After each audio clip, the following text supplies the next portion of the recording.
राम राम, नमस्ते आप सभी को। अब हम बात करते हैं एफएलएन की, क्योंकि एफएलएन बहुत ज़्यादा इंपॉर्टेंट है, खासकर प्राइमरी टीचर के लिए। पीआरटी में इसका क्वेश्चन आपको मिलेगा ही। ठीक है, एफएलएन यानी फाउंडेशनल लिटरेसी एंड न्यूमरेसी। ठीक है, फाउंडेशनल यानी बेसिक, लिटरेसी नहीं, साक्षरता राइटिंग रीडिंग से रिलेटेड होगा लिटरेसी का, और न्यूमरेसी का मैथ से रिलेटेड। एफएलएन की फुल फॉर्म में foundation literacy and numeracy to ignore rote learning. इसका एफएलएन का जो जिक्र है वो एनईपी 2020 में किया गया है, तो ये बहुत इंपॉर्टेंट है इस पॉइंट ऑफ व्यू से, क्योंकि इसको अप्लाई करना किया है। उसके बाद इसकी फाउंडेशनल लिटरेसी में क्या आएगा और फाउंडेशनल न्यूमरेसी में क्या आएगा। ठीक है, फाउंडेशनल लिटरेसी में आएगा आइडेंटिटी, वर्ड्स की, लेटर्स की, इन सब की पहचान हो, बच्चे को आइडेंटिफाई करना है उसे इनिशियल और फाइनल वर्ड्स को, जैसे लेटर टू वर्ड फिर सेंटेंस। ठीक है, इस तरीके से उसको बेसिक से एडवांस की तरफ लेके जाना है। ठीक है, फाउंडेशन यानी उसका बेस तैयार करना है बिल्कुल अच्छे से। फाउंडेशनल न्यूमरेसी, आइडेंटिफाई नंबर्स, इसमें कंपेयर करना नंबर्स के बीच में, जैसे सॉल्व करना है एडिशन, सब्सट्रैक्शन, वर्ड प्रॉब्लम्स, इस तरह के जो बेसिक एक मैथ्स का हम बोल सकते हैं, इसमें हमें तैयार करना होता है बच्चे का। फाउंडेशनल लिटरेसी में आएगा read familiar words, orally read and comprehend. Orally read करना आना चाहिए उसको और उसको समझ में आना चाहिए जो रीड किया जा रहा है। फाइंडिंग मिसिंग नंबर्स, ये मैथ्स के से रिलेटेड है। कुल मिला के ये एफएलएन में है क्या कि बेसिक जो चीज़ें हैं ना, बेसिक अगर बेस मजबूत हो ना किसी चीज़ का, तो वो फिर आगे फ्यूचर के लिए उसको प्रॉब्लम नहीं होती है ना, वो अच्छे से चलती है चीज़। इसीलिए इस पर ज़्यादा जोर दिया जा रहा है एफएलएन पे, कि बच्चे की जो बेसिक न्यूमरेसी है, जो लिटरेसी है, उसको मजबूत किया जा सके। ठीक है, रोट लर्निंग से हटा के। अभी जैसे मेमोराइजेशन करवाते हैं ना बेसिक, जहाँ पे जैसे प्राइमरी लेवल पे, उसको नहीं करवाना, अब उसको कॉम्प्रीहेंड, उसको अंडरस्टैंड करवाना है चीज़ों को, उसके रियल लाइफ से जोड़ के। ठीक है, EACPM ये 16 दिसंबर 2021 में एफएलएन में इसको ऐड किया गया था। एफएलएन को economic advisory council of prime minister के द्वारा, economic advisory council of prime minister, report given by institute of competitiveness. Basic meaning FLN का, बेसिक रीडिंग आनी चाहिए बच्चे को, राइटिंग, नंबर और मैथ्स की स्किल बेसिक सीखनी चाहिए। 3R पर ये जोर देता है FLN, reading, writing and arithmetic पे। ठीक है, 5 पिलर्स हैं एफएलएन के, EABLG, EABLG, ये 5 पिलर्स हैं एफएलएन के। एजुकेशनल इंफ्रास्ट्रक्चर पे, access to education, educational infrastructure, एक माहौल तैयार करना, इंफ्रास्ट्रक्चर कंप्लीट होना चाहिए बेसिक सा। एक्सेस टू एजुकेशन, सबको एजुकेशन सब तक पहुंच होनी चाहिए, एजुकेशन तक पहुंच हो सबकी। ठीक है, बेसिक हेल्थ हो, बच्चे की हेल्थ का भी इसमें बिल्कुल ध्यान रखा गया है। लर्निंग आउटकम्स पे जोर दिया गया है कि लर्निंग आउटकम्स हो क्यों नहीं हो रहे हैं, उस पर काम कर रहे हैं इस तरीके से। गवर्नमेंट इसमें रिस्पॉन्सिबल होगी। ये 5 पिलर्स हैं जो कि इसमें काम करेंगे मिलके, educational infrastructure, access to education, basic health, learning outcome and government. उसके बाद यहाँ पे निपुण लिखा है, ये इंपॉर्टेंट है एक्चुअली, इसलिए मैंने लिख दिया इसमें। निपुण भारत 2021 में national initiative proficiency in reading with understanding numeracy. निपुण भी एफएलएन से थोड़ा थोड़ा रिलेटेड है, इसलिए मैंने इसको लिखा है यहाँ पे। निपुण क्या है? National initiative proficiency in reading with understanding numeracy. ये क्लास 3 से एज 3 से 9 ईयर्स तक के लिए निपुण इसमें ऐड किया गया है। ठीक है, ऑब्जेक्टिव क्या है एफएलएन का? होलिस्टिक डेवलपमेंट करना बच्चे की। National initiative proficiency in reading with understanding numeracy, ये निपुण की इस तरीके से मैंने फुल फॉर्म लिखी हुई है। 3R रीडिंग, राइटिंग, अर्थमेटिक, ये ना बोलें आप। FLN is for basic understanding of 3R, FLN is for basic understanding of 3R। 3R कौन है? Reading, writing and arithmetic. अब आते हैं कि एफएलएन की नीड क्या है, नीड ऑफ एफएलएन। ठीक है, लो लर्निंग लेवल था, ठीक है, इंक्रीज ड्रॉप आउट रेट बहुत ज़्यादा बढ़ रहा था उसके लिए। लर्निंग लेवल बिल्कुल कम था, बच्चे इतना मतलब समझ नहीं रहे थे, सिर्फ रट्टाफिकेशन पे इस सब पे ध्यान दिया जा रहा था। Starts from pre school. Low level of language and math skill, math skills और लैंग्वेज में बहुत ज़्यादा दिक्कत आ रही थी बच्चों को, इस वजह से एफएलएन की नीड पड़ी और इसको ऐड किया गया। ELPS अप्रोच पे एफएलएन काम करेगा। ELPS क्या है? एक्सपीरियंस, लैंग्वेज, पिक्चर्स, सिंबल्स, इन सब का यूज़ करके बच्चे को सिखाया जाएगा। एक्सपीरियंस का, लैंग्वेज का, एक्सपीरियंस में आएगी रियल लाइफ से चीज़ों को जोड़ के, ठीक है, जो उनके आसपास की चीज़ें हैं, जो उनकी ज़िंदगी से रिलेटेड चीज़ें हैं, उनसे जोड़ के।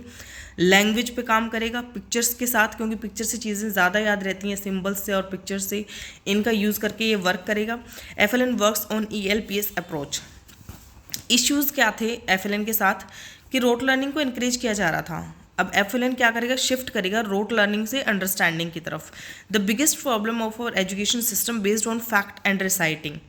बच्चों के साथ क्या होता है, उनको ना रटवाया जाता है रिसाइटिंग, कोई भी लैंग्वेज हो, कोई भी स्कूल हो, उनको बेसिक एक अंडरस्टैंडिंग नहीं दी जाती किसी भी लैंग्वेज की या मैथ्स की, किसी भी सब्जेक्ट की, ठीक है। ये उसी के ऊपर बेसिकली काम करने के लिए बनाया गया है। ए फॉल्स फ्रेमिंग, एक FLN क्या करता है, इसमें क्लियर बेसिक्स जो होते हैं उसमें बच्चे के क्लियर करता है। एक गलत फॉल्स फ्रेमिंग का मतलब है कि बच्चे के माइंड में एक कंसेप्ट का फॉर्मेशन होना जो कि गलत है, रिसाइट के आधार पे या फिर इस तरीके से रोट लर्निंग के बेस पे, ठीक है। Fix process of learning, reading without understanding था, सिंगल एग्जाम्पल देते थे, रोट लर्निंग होती थी। इन सबको कट करके क्लियर बेसिक्स किया जाएगा, बेसिक्स क्लियर किए जाएंगे बच्चों के, उन सबको इस अप्रोच के थ्रू पढ़ाया जाएगा जिसमें एक्सपीरियंस होगा, रियल लाइफ से जुड़ के लैंग्वेज का, पिक्चर्स और सिंबल्स का यूज़ किया जाएगा। उसके बाद create division, FLN equal for all, FLN सबके लिए इक्वल है। Difference between private and government schools, create division, इनके बीच में ना डिवीज़न था पहले, ठीक है, लेकिन FLN अब सबके लिए है, चाहे वो प्राइवेट स्कूल हो चाहे वो गवर्नमेंट स्कूल हो। एक FLN में एक पैरेलल अप्रोच को फॉलो करता है ये, जहाँ पे बेसिक टू एडवांस सिखाया जाएगा बच्चों को, ठीक है। अर्ली चाइल्डहुड में मैक्सिमम लैंग्वेज डेवलपमेंट होता है। About 85% of child's brain developed to age 6 years, ठीक है। टीचर्स को ट्रेनिंग दी जाएगी। FLN बेसिकली है ये कि पहले बच्चे का आप आधार तैयार करेंगे, उसके बेस पे ही आप उसको आगे लेके जाएंगे। रिवाइज लर्निंग होगी, इसका एग्जांपल जैसे डाइट BEd वगैरह है, जहाँ पे टीचर्स को ट्रेनिंग दी जाती है। अप्रोच यूज़ होगी बूस्ट लर्निंग क्वालिटी, यानी लर्निंग की जो अधिगम की क्वालिटी है उसको बढ़ाया जाए, ठीक है। FLN in perspective of NEP 2020, NEP 2020 में इसको ऐड किया गया है। इसके बाद highest priority of national education policy 2020 is FLN, इसकी हाईएस्ट प्रायोरिटी है FLN, ठीक है। Foundational learning in numeracy, target of LN achieved by, ये 2026 से 27 तक इसका जो टारगेट रखा गया है। Implemented in mission mode in the existing main stream structure, जो मेन स्ट्रीम स्ट्रक्चर एग्जिस्टिंग है उसी में इसको ऐड किया जाएगा मिशन मोड के तौर पर। FLN under ministry of education MOE, ये मिनिस्टर धर्मेंद्र प्रधान थे उस टाइम पे। FLN प्रमोट, अभी भी है, FLN प्रमोट ए national book promotion policy, FLN promote ए नेशनल बुक प्रमोशन पॉलिसी।